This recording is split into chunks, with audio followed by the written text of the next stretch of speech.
अब हम आगे के निबंधकारों को देखते हैं कि उनके कौन-कौन से निबंध हैं। चलें आगे बढ़ें। सबसे पहले हैं महाराजा रघुवीर सिंह और इनके 3 निबंध हैं जीवन कण, जीवन धूलि और शेष स्मृतियाँ। अब इसको याद कैसे रखें? तो रघु कहते हैं कि जीवन कण की भांति हैं। जीवन कैसा है? एक कण की भांति है, यानी छोटे से कण की भांति क्या है? जीवन है। ये कौन कहते हैं? रघु कहते हैं। रघु से अर्थ है कि राम जी, और राघव कहते हैं, रघु कहते हैं। और फिर है जीवन धुली। तो रघु कहते हैं कि जीवन क्या है? जीवन तो एक धुली के समान है। एक बार तो कहते हैं छोटे से कण के समान है, एक बार कहते हैं धुली के समान है। अब है शेष स्मृतियां। रघु राघव कहते हैं कि अब तो हमारी राघव की यानी हमारे लिए क्या है? शेष स्मृतियां रही हैं। किन की? रघु यानी राम जी की क्या रही हैं हमारे लिए? अब तो रघु की सिर्फ एक शेष स्मृतियां ही रही हैं हमारे पास, रघु नहीं है। आगे हैं रामदरस मिश्र जी। इनके निबंध हैं। सबसे पहले है कितने बजे हैं, फिर है बबूल और कैक्टस, घर परिवेश और छोटे छोटे सुख। इसको याद करते हैं तो कितने बजे हैं, तो राम जी लेंगे और ये द और स से हम दशरथ लेंगे। तो राम दरस मिश्र से लेंगे हम राम जी और दशरथ जी। तो दशरथ जी कहते हैं राम जी से कि कितने बजे हैं। कौन पूछ रहा है कितने बजे हैं? दशरथ जी पूछ रहे हैं राम जी से कि कितने बजे हैं। अब है बबूल और कैक्टस। दशरथ जी राम जी से कहते हैं कि यहाँ कितने बबूल और कैक्टस हैं। पहले तो इन्होंने पूछा कि कितने बजे हैं, फिर कहा कि कितने बबूल और कैक्टस हैं। फिर आगे हैं घर परिवेश। दशरथ जी राम जी से कहते हैं कि हमारा घर परिवेश कितना बदल गया है। कौन पूछ रहा है? तो दशरथ जी कह रहे हैं राम जी से कि हमारा घर परिवेश कितना बदल गया है। अब है छोटे छोटे सुख। तो राम जी जो दशरथ जी हैं वो राम जी से कहते हैं कि छोटे छोटे सुख को भी जिया जिया करो, पता नहीं कब विपरीत परिस्थितियां आ जाए। तो दशरथ जी राम जी से कहते हैं कि छोटे छोटे सुखों को भी जीना चाहिए। आगे है मुक्ति बोध। इनके निबंध हैं नई कविता का आत्मसंघर्ष, नए साहित्य का सौंदर्य शास्त्र, समीक्षा की समस्याएं, एक साहित्य की डायरी, कला का तीसरा क्षण। इसको याद करें तो नई कविता का आत्मसंघर्ष करेंगे तब ही क्या होगा? मुक्ति प्राप्त करेंगे। अगर हम नई कविता का आत्मसंघर्ष करेंगे, जैसे नई कविता लिखेंगे, उसका आत्मसंघर्ष करेंगे नई कविता लिखने के लिए, तब भी क्या होगी? हमारी मुक्ति होगी। फिर है नए साहित्य का सौंदर्य शास्त्र। तो नए साहित्य के सौंदर्य में वृद्धि मुक्ति के बाद ही आएगी। तो नए साहित्य में सौंदर्य के कैसे आएगी? मुक्ति होगी, इसके बाद ही नया सौंदर्य आएगा। किसमें? नए साहित्य में नया सौंदर्य आएगा। अब है समीक्षा की समस्याएं। तो समीक्षा की समस्याएं मुक्ति के बाद ही समाप्त होगी। जो मान लेते हैं कि समीक्षा कोई लड़की है तो उसकी बहुत सारी समस्याएं हैं, अब उसकी समस्याएं कैसे खत्म हो? तो उसकी मुक्ति होगी, तब उसकी समस्याएं खत्म होगी। तो समीक्षा की समस्या किसकी है? मुक्ति बोध की। एक साहित्य की डायरी। हम मुक्ति पाने के लिए क्या करेंगे? सबसे पहले एक साहित्य की डायरी लिखेंगे। ये इनकी डायरी डायरी विधा भी हैं, जो कि इनका निबंध है। फिर है कला का तीसरा क्षण।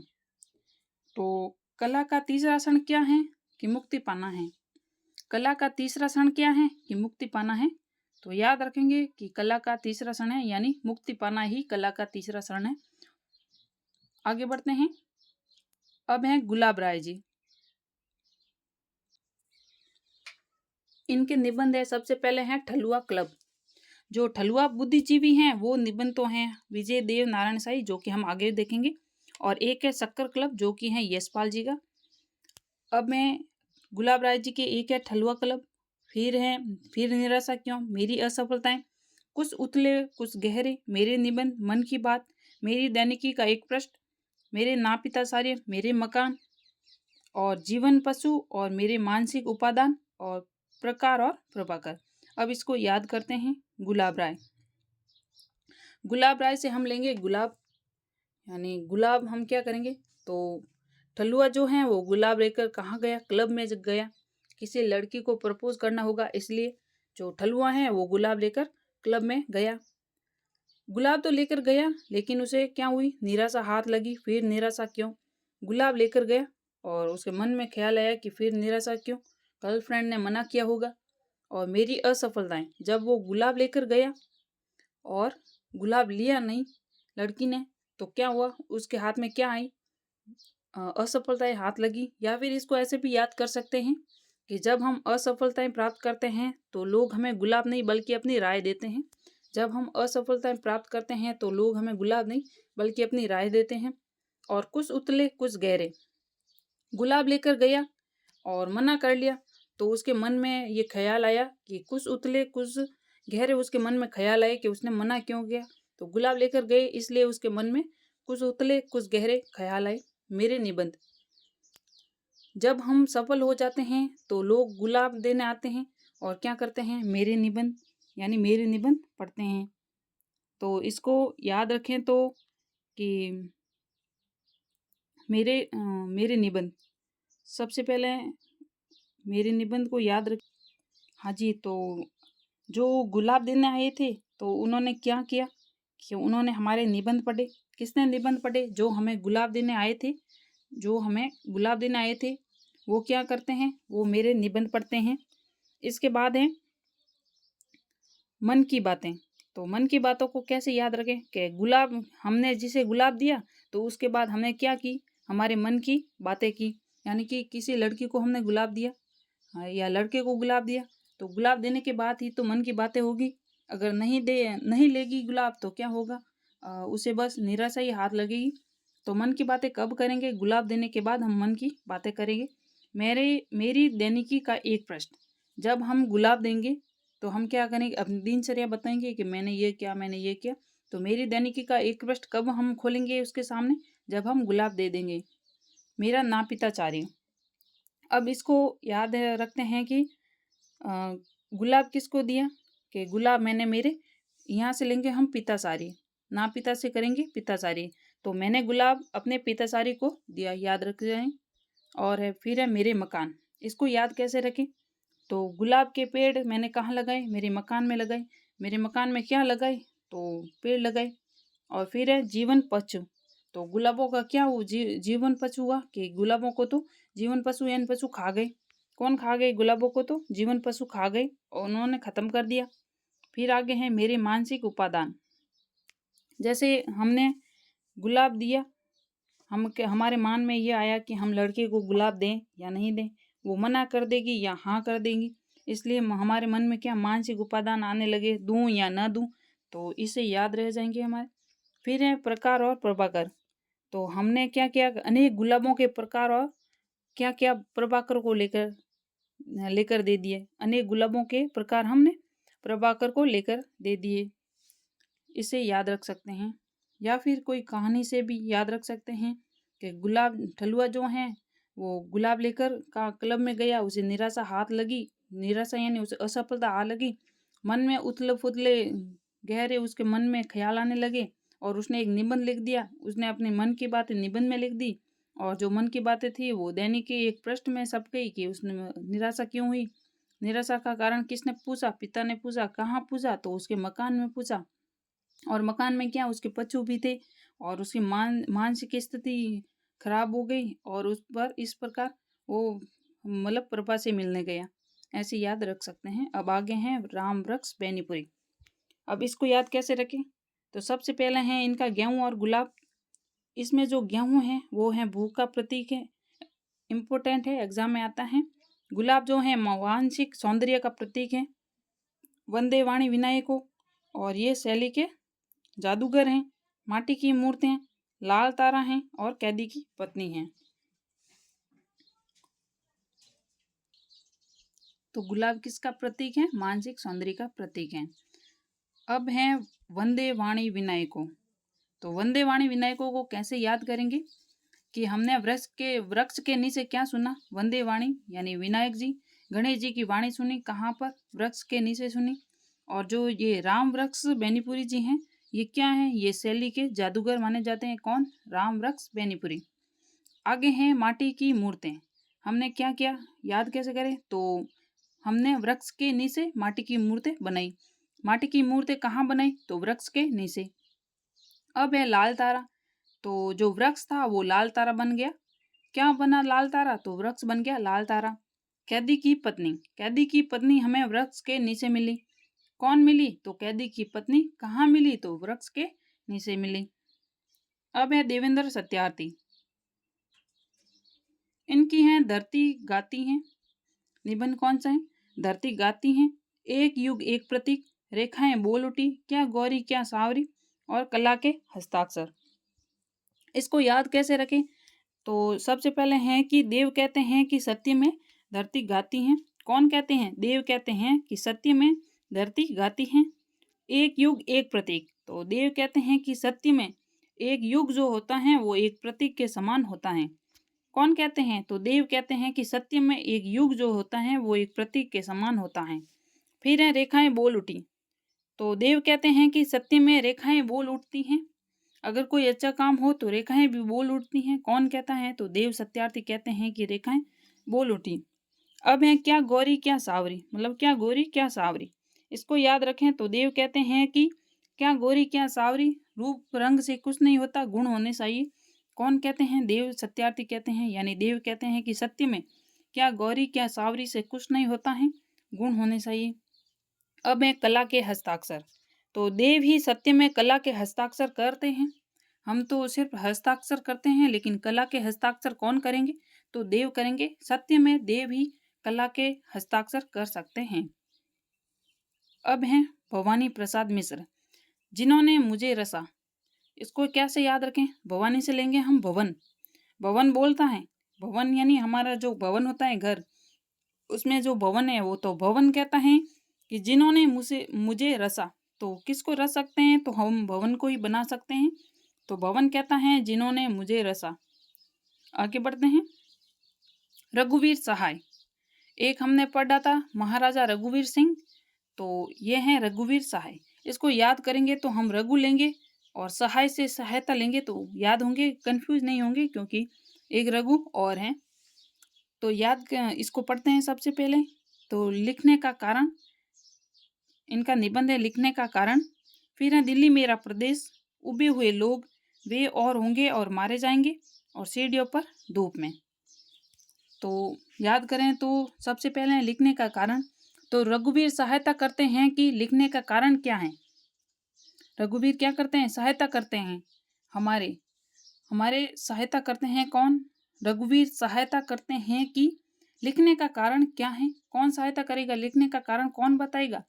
तो रघुवीर बताएंगे और हमारी सहायता करेंगे कि ये सब लिखने का कारण क्या है। रघुवीर हमारी सहायता करेंगे इसमें। अब है दिल्ली मेरा प्रदेश, तो रघु कहते हैं कि दिल्ली मेरा प्रदेश है, तो सहायता करो कि इसको स्वच्छ बनाए। रघु कहता है कि दिल्ली मेरा प्रदेश है, मेरी सहायता करो और इसको स्वच्छ बनाओ। उबे हुए लोग, इसको याद कैसे रखें?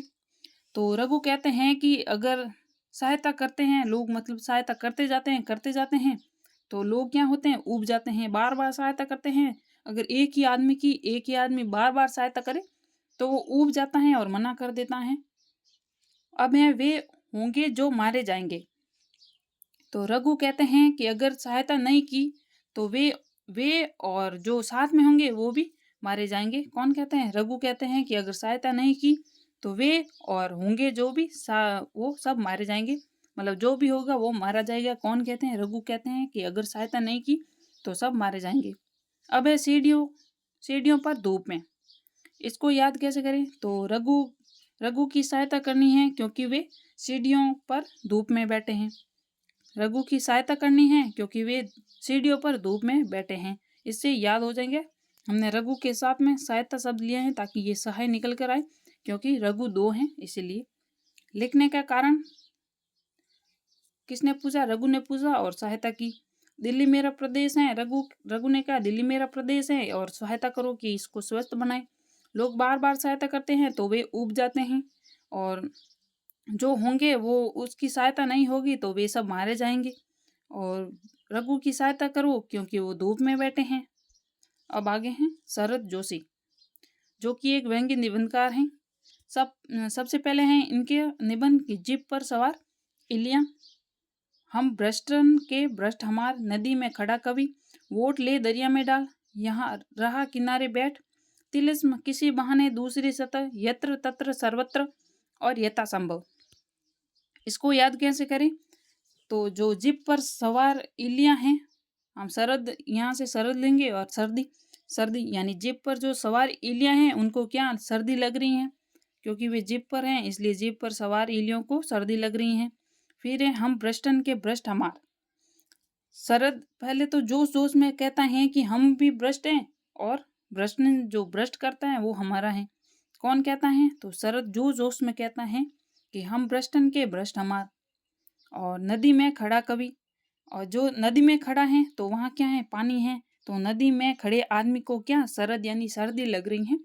तो नदी में खड़े आदमी को क्या लग रही है? शरद यानी सर्दी लग रही है। वोट ले दरिया में डाल। तो वोट ले दरिया यानी नदी होती है, तो वोट ले दरिया में डालने से क्या होगा? वोट को सर्दी लगेगी। किसको सर्दी लगेगी? वोट को सर्दी लगेगी। यानी वोट ले दरिया में डाल, तो वोट लेंगे और नदी में डालेंगे, दरिया में डालेंगे, तो क्या होगा? वोट को क्या लगेगी? सर्दी लगेगी। अब है रहा किनारे बैठ। जब हम किनारे बैठ रहे होते हैं तो हमें क्या है? सर्दी लगती है, क्योंकि शाम के समय सर्दी लगती है, वहाँ पानी होता है। तो रहा किनारे बैठ, सर्दी लग रही है। जब हम किनारे बैठ रहे होते हैं तो हमें सर्दी लगती है। फिर है तिलिस्म। तिलिस्म का अर्थ होता है जादू का काम। तो जो ये शरद है ये क्या करता है? ये जादू का काम करता है। तिलिस्म तिलिस्म कौन करता है? जादू का काम कौन करता है? तो शरद करता है। अब है किसी बहाने। तो किसी बहाने शरद को बुलाना है। किसी बहाने किसको बुलाना है? हमें शरद को बुलाना है। किसे? शरद को बुलाना है किसी बहाने। दूसरी सतह, जल्दी जल्दी से क्या करना है? मुझे दूसरी सतह पहुंचना है, क्योंकि यहाँ बहुत सर्दी है। दूसरी सतह पहुंचना है, जल्दी जल्दी से दूसरी सतह पहुंचना है, क्योंकि यहाँ सर्दी है। एक किनारे से दूसरे किनारे जाना है, क्योंकि यहाँ सर्दी है। यत्र तत्र सर्वत्र। यत्र तत्र सर्वत्र से सब कुछ करके जल्द से जल्द सर्दी को भगाना है। यानी कोई भी काम करो, यत्र ल करो, तत्र सर्वत्र, यानी सब जगह से क्या करना है? शरद को भगाना है, सर्दी को भगाना है। यथासंभव, यथासंभव हो सके क्या करना है? हमें सर्दी में बाहर नहीं जाना है। जहाँ तक हो सके, यथासंभव जहाँ तक हो सके सर्दी में बाहर नहीं जाना है, जो काम हो जाएगा। तो यथासंभव शरद जोशी। अब है निर्मल वर्मा।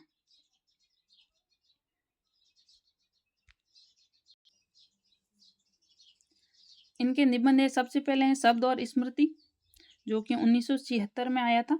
कला का जोखिम 1981। ढलान से उतरते हुए 85। भारत और यूरोप प्रतिश्रुति के क्षेत्र 91। शताब्दी के ढलते वर्षों में 1995। दूसरे शब्दों में 1997। आदि अंत और आरंभ 2001। चिड़ों पर चांदनी 1967। हर बारिश में 1973। ठीक है, अब याद कैसे करें? तो शरद, शब्द और स्मृति। तो हमारे जो शब्द हैं, जो स्मृतियां हैं, वो कैसी होनी चाहिए? निर्मल होनी चाहिए। निर्मल का अर्थ है साफ होनी चाहिए, स्वच्छ होनी चाहिए। तो हमारे शब्द और स्मृतियां हमेशा निर्मल होनी चाहिए। अब है कला का जोखिम।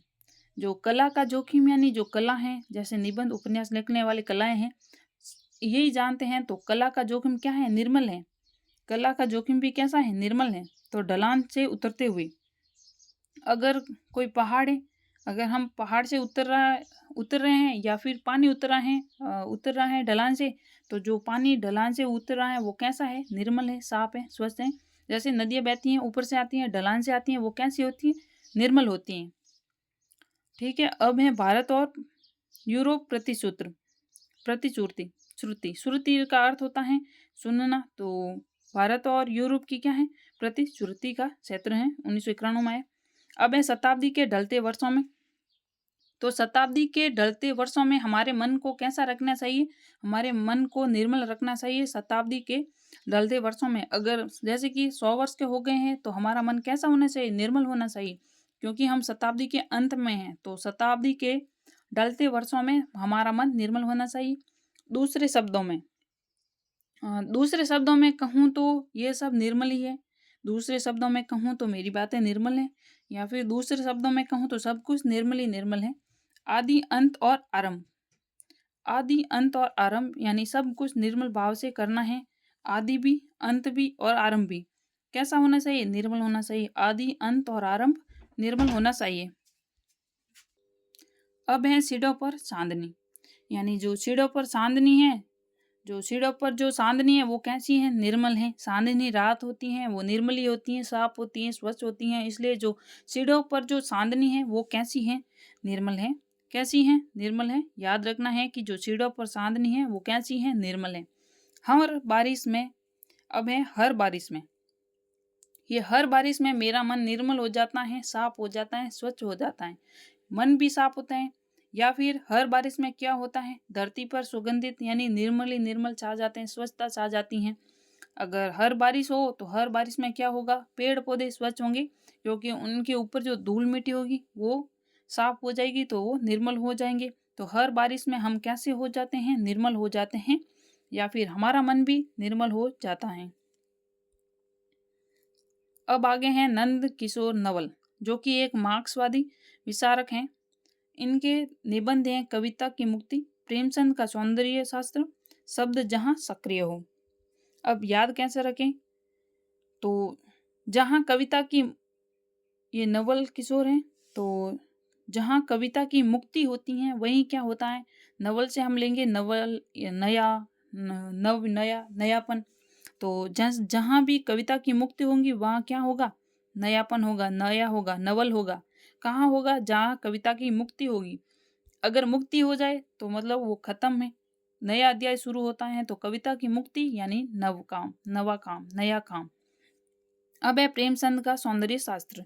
इसको कैसे याद करें? तो प्रेमचंद का जो सौंदर्य शास्त्र है वो कैसा है? वो नया नया है। जो प्रेमचंद हैं वो सौंदर्य शास्त्र कैसा करते हैं? वो नया नया करते हैं। तो शब्द जहाँ सक्रिय हैं, इसको कैसे याद रखें? तो जब शब्द जहाँ भी सक्रिय होता है वही साहित्य का नवल या नया सृजन होगा। जैसे शब्द सक्रिय होंगे, हमें ज़्यादा शब्दों के बारे में जानकारी होगी, तो हमारा माइंड सक्रिय रहेगा, तो हम क्या करेंगे? नए नए काम करेंगे उस बारे में। तो नया, जब जहाँ सब शब्द जहाँ सक्रिय हैं वहाँ क्या है? नव है, नया काम है, नवल है। अब हैं कुबेरनाथ। कुबेरनाथ जी, इनके हैं कालक्रम वाले, तो कुबेरनाथ राय के हैं। सबसे पहले हैं, ये कहानी के माध्यम से याद करेंगे। सबसे पहले हैं प्रिया नीलकंठी, जो कि 1968 में आया। ये इनका प्रथम निबंध संग्रह है।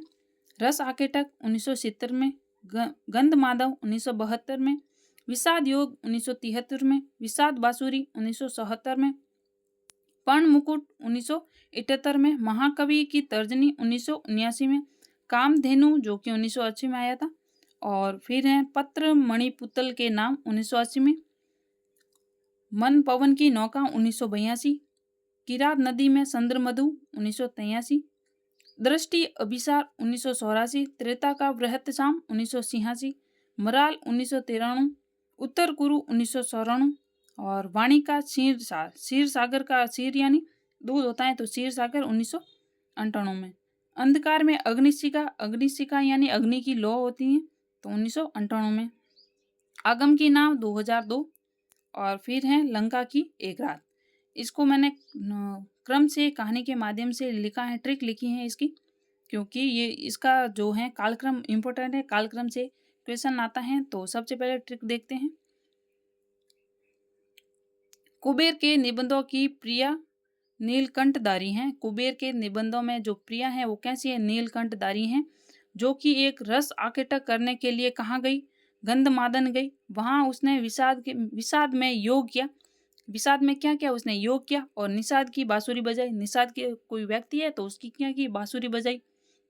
और बांसुरी जो है वो पर्ण यानी पत्ता होता है, तो बांसुरी जो है वो पर्ण मुकुट की बनी हुई थी, जिसे महाकवि ने क्या किया? तर्जनी पर रखकर बजाते थे। जैसे महाकवि तर्जनी पर रखकर बजाते थे, जैसे कृष्ण जी अंगुलियों से बजाते हैं बांसुरी, वैसे ही कोई महाकवि है वो तर्जनी पर रखकर बजाता है। और जब कृष्ण जी बजाते थे तब क्या गायें उनके पास आती थी, तो इसी प्रकार तो तर्जनी पर रखकर बजाते थे, तब कामधेनु आती थी। कुबेर ने जो पत्र लिखे थे, किसको लिखे थे? वो मणिपुतल के नाम पर लिखे थे। किसने? कुबेर ने पत्र लिखे मणिपुतल के नाम, और उसे ही वह अपने मन कैसे पहुंचाता है? तो वह अपने मन की नौका से पहुंचाता है। कहाँ से? तो किरात नदी में जो चंद्रमधु है उसके साथ मिलकर वे दोनों उस पत्र को देने चले गए और दोनों की दृष्टि कहाँ पड़ी? अभिसार पर पड़ी। कौन कौन गए? तो कुबेर और चंद्रमधु दोनों गए और उन दोनों की दृष्टि पड़ी कहाँ? अभिसार पर हुई, उनकी दृष्टि अभिसार हुई और उन्हें त्रेता युग के व्रतचाम, गीता में व्रतचाम कृष्ण जी को कहा गया है, तो त्रेता युग के व्रतचाम से मिले। कौन मिले? जो चंद्रमधु थे, कुबेर थे, वो त्रेता युग के व्रतचाम से मिले और फिर वे मराल यानी हंस को लेकर कहाँ गए? उत्तर कुरु गए, उत्तर के क्षेत्र। और फिर इसके बाद उनके वाणी का क्या हुआ? क्षीण सागर बन गया, यानी दूध का सागर बन गया उनकी वाणी का।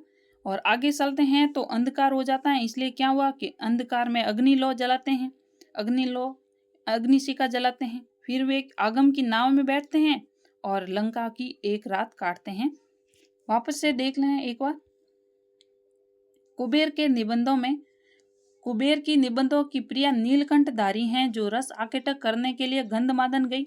वहां उसने विषाद में योग किया, निषाद की बांसुरी बजाई, बांसुरी जो कि पर्णकटी की बनी हुई थी, जिसे महाकवि माघ तर्जनी पर रखकर बजाते थे। कामधेनु आती थी। कुबेर ने पत्र लिखे मणिपुतल के नाम और उसे वह अपने मन की नौका से किरात नदी में चंद्रमधु के साथ पत्र देने चले गए। दोनों की दृष्टि अभिसार हुई, उन्हें त्रेतायुग के व्रतचाम से मिले और फिर वे मराल को लेकर उत्तर कुरु चले गए। इसके बाद उनकी वाणी का क्षीणसार बन गया। आगे चलते हैं तो अंधकार हो जाता है, इसलिए अंधकार में अग्निशिखा जलाते हैं। फिर वे आगम की नाव में बैठकर लंका की एक रात काटते हैं। ये एक क्रम से हैं ट्रिक कुबेरनाथ जी के सारे निबंध एक साथ।